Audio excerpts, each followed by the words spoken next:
Hey Alex here. So, last MLB The Show 19 video of the year, and we're real this time. I know I said I quit it before because I had complaints about the game. Then they patched the game. In my opinion, made it better. And I kind of want to go through all of my thoughts for the year, through the Diamond Dynasty content, my content, the game itself. I'm done creating content on it, but that doesn't mean I'm going to stop playing it. I got, 29, if I can add, 29 stars left to go for the third inning program. So my content this year will start with me because I'm self-centered. It didn't really catch on, and it's fair, MLB content. It's a second channel, it's a smaller channel. Didn't do as well as maybe some other Madden YouTubers did as they shifted over to MLB The Show. But that's how life is. Sometimes it works, sometimes it doesn't. Doesn't seem like reviews do well on YouTube. It's kind of reaffirming my decision to stop reviews on Madden. Because I think something with the YouTube algorithm or just people aren't interested in. I don't know what it is, because I get positive feedback on reviews, but they get worse numbers than just regular gameplay. So this channel will switch back to Madden gameplays here in a day or two, because Madden's launching today for EA Access when you see this video. So because I'm recording the night before, but I don't want to upload it at 1 a.m. So that's why it is going to be tomorrow. Anyways, it's unfortunate because when I started reviews with Madden, and I did some for MLB too a little bit later, they seem to did better at the start. I don't know if it's a change to the algorithm that kind of favors longer videos, because reviews, I can't really talk about a card for 10 minutes without really dragging on a lot of points and slow talking it. So that's why gameplays do better, because it's just longer, and maybe it's more excitement too, because there's a stress element about winning and losing, whereas reviews just reviewing something. So that's something to think about. So I think this will become a gameplay channel for Madden, kind of from the streams and stuff, like it was originally intended. This channel's going back to it. But as for MLB The Show, I didn't expect to make content on MLB The Show this year. I ended up playing the game and loving it so much, that's why I made content, and that's really why I want to make content on video games. It's because I just enjoy playing them. So the game started off really well for me. Then they kind of patched it. I know my biggest frustration with the game this year is they patched the game within the first few weeks of it launching gameplay itself. They didn't put it in the game notes or patch notes. Ramon had to say it on stream, and it is very frustrating to kind of have hidden things coming in patches. So I know some people are also struggling with the recent patches. Magunski's hating it. He wants to go back to 1.12 after the exit velo nerf and before the swing timing at Legend changes. And he plays on Legend, I don't, so I gotta defer to him there. But I hope as they go further with patches and keep listening to the community, because they clearly listen to us on Diamond Dynasty content, which we'll get to in a second. Keep listening to the community, both on the swing feedback, because I think that's the biggest problem with the game now, and the major source of frustration. When you square something up with a player, you will line out frequently, and it is oftentimes better with some of these players to miss the ball and get base hits. So you could say, oh, you're hitting a 371 clip with Gwynn, what else do you want? Well, I want some of his cheap hits that go from that to the better square ups and those to happen. And it's something that I discovered going along and making content, and that's my major gripe with the game. That and some fielding issues, but it's whatever. I learned a lot about the game too as I got into the reviews. Started with breaking down the footage. I learned about swing timing, the paths matter. I knew this over time, but I didn't realize how big of an effect it was. How much slower Frank Thomas's swing was than somebody who's a really quick swing.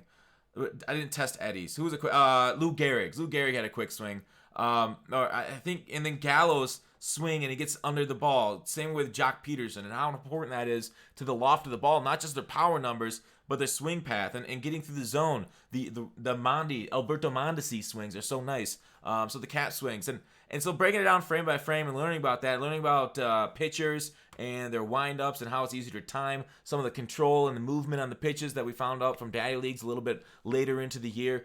All that kind of stuff just excites me as a stats nerd, as kind of like a video game nerd, to kind of dive deeper, as that's what I appreciate in games, is the depth that they provide. So this game, MLB The Show, there are some issues, and there are some things in Diamond Dynasty that I want to see next year, like stat tracking, that separates online play from grind versus CPU, and a whole other bunch of kind of minor details like that. Maybe don't start off your level rewards at 99 overall. Maybe Clayton Kershaw should have maybe started the year at 95 overall on the level rewards, and then we can kind of build up to give it longer shelf life. Although I'm quitting with content on YouTube, so you're like, well, what do you care? It's over, like, right? It's over for you right now. I'm still playing it through the year. I'll still be playing this on and off, but just in my free time.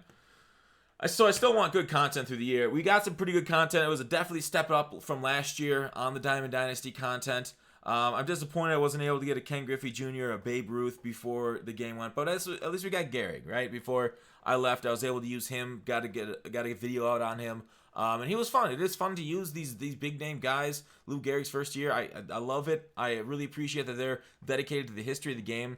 The moments were a big addition to the year. They have some tuning to do those next year. We saw a lot of tuning with them this year, and because they were very difficult early on.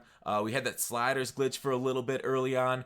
And my content, I threw out a few glitches, put them out there. Fear of Bender, I'm the one who kind of exposed him to the community. I knew people knew about him when he was added to the game, but when I showed that he had like a 50 something mile per hour pitch instead of 76, and I think that was my best video of the year. Got 30,000 views on this channel. Just was hoping to get more videos just like that with that view number, but we weren't able to get it. So I don't know. Overall, as frustrated it was both on stream, you guys saw here on YouTube, as you saw, I still had fun with the game. I still think it's a very good game. The best baseball game that's ever been made, hands down, I think is this game. It's just, it needs to be fixed and tuned a little bit more. So whether that's going to take until next year's game, until they fix that stuff, who knows? Maybe they could fix it in the patch. I don't know. They probably moved a lot of the resources onto next year's game already. So with that, patches, I think they've made the game a little bit better. I was just really pissed off by that first patch that they patched the game within a couple weeks, because I don't want games to be patched within like first month of them before we get like proper feedback and testing. So outside of that, I hope you guys enjoyed the years. I really did enjoy the year. Some underrated cards that I feel like the community doesn't use enough. This Jock Peterson has been one of the better swingers for me in the entire game. 12 home runs and 42 at-bats. OPS in 1812. Jock Peterson has got just as good a swing, if not better, than Joey Gallo. Jock Peterson needs to be on your bench at least. Left-handed slugger. I love him right there. Left-handed hitters, they had quicker. A lot of them had quick swings. There were some bad ones. Willie Mays hit really poor with this year. Even that 117, 118 against lefties, I would good square up balls and fly out to the warning track with him. So there's something that his swing, for some reason, provided like not as much power as, say, somebody like Frank Thomas. Frank Thomas had a long swing, so his major hole in his swing is inside fastballs. But man, when he got a hold of something, he really crushed it, and I definitely felt that. Maybe his OPS isn't as high as other cards, but it's because I didn't recognize his inside fastball weakness until it was too late. Hitting off speed with Frank is what you need to do. Eddie Matthews has a great swing. He played really well for me. 355, 1100 OPS, even though his stats aren't the best. Power versus righties only 94, but he had better power than a lot of other guys with similar power numbers. Like his power numbers were better, feel like, than Hornsby. 936, Eddie Matthews 1100, slugging 720. So it's not just stats, and this is what's great about MLB is like the swing pattern, the pitching motions that individualizes the card that so much so that Madden could only dream of it. So I hope they keep up with that. They keep making these cards individual and feel unique and special. And I really like the art. I hope they go to like something different than Signature Series next year. More flashbacks, more legend cards of single years. And then maybe later in the year switch to, the finest, the Signature Series, kind of the summation of the career cards. Maybe go back to Immortals. I know everybody hates those. The Immortals themselves weren't a problem. It was just how you acquired them that I think the biggest problem with Immortals was. So if they release later in the year, that's a good way of extending the content to like basically give them like what's their like best year ever kind of stats like Immortals were, or Signature Series where it was what's their career numbers or what's their best year and then their floor is their career numbers. Like that's what signatures are. So the game did play a lot different depending on who was on the mound too. Like when Kershaw was on the mound, the game played a lot different than when somebody worse, like any other pitcher. Basically, the stats for Kershaw was on the mound, which is not a bad thing in and of itself. I like the variation from pitcher to pitcher. I just wish such an OP card wasn't released so soon in the year. If he was coming out like right now, I'd feel much better about Kershaw than if he came out like everybody took him, within a few weeks for the real grinders to get up. So level 99 gold. I'm ending the content before I get to Diamond 1, but I'm sure I'll get to Diamond 1 pretty soon when the next event comes out. Maybe I'll grind that. I finished off the Hall of Fame 1 event already. So the next event comes out. Oof, that's over a week from now, ain't it? But it is what it is. Get that wins. as I move into Madden content. But that's it for my thoughts. It was a good year. I'm sure I can keep going. There's a lot of things I can and will talk about on MLB The Show. So stop by the stream if you want to talk about MLB, and I can talk about it for a long time, but I don't want to take up too much of your guys' time with this video. So, for the last MLB The Show 19 video on YouTube, thanks for watching. Call to action, and hopefully we'll be back next year. Good day.